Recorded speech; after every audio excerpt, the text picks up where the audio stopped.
எமது அரசாங்கமானது வடபகுதியில் அதிகமான கரிசனை கொண்டிருக்கிறது. எமது நாட்டின் ஜனாதிபதி அவர்களும் அங்கே வரும்போது உணர்ந்து கொண்டார்.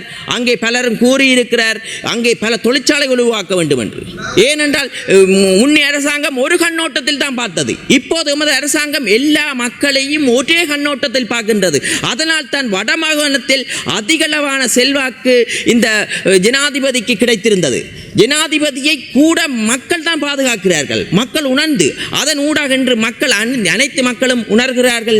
இது இலங்கை என்பது தமிழ் சிங்கள அனைவருக்குமான நாடென்றது. அந்த வகையில் எமது நாடானது படிப்படியாக முன்னேறி சிறந்த இடத்தில் வரும். அதே போன்று வடமாகாணத்தையும், ஏனென்றால் யுத்தத்தால் பாதிக்கப்பட்டிருக்கிறது, முன்னே அரசாங்கங்கள் வடமாகாணத்தை கண்டுகொள்ளவில்லை.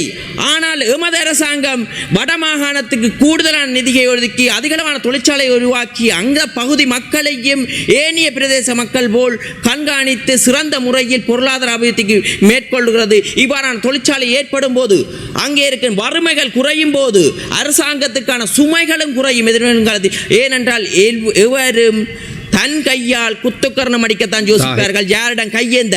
அதனால் எங்களது பயணத்தை படிப்படியாக ஏழை மக்களிலிருந்து முன்னேற்றுவதே, ஏழையிலிருந்து செல்வந்த மக்களாக முன்னேற்றுவதே எமது அரசாங்கத்தின் பொறுப்பு.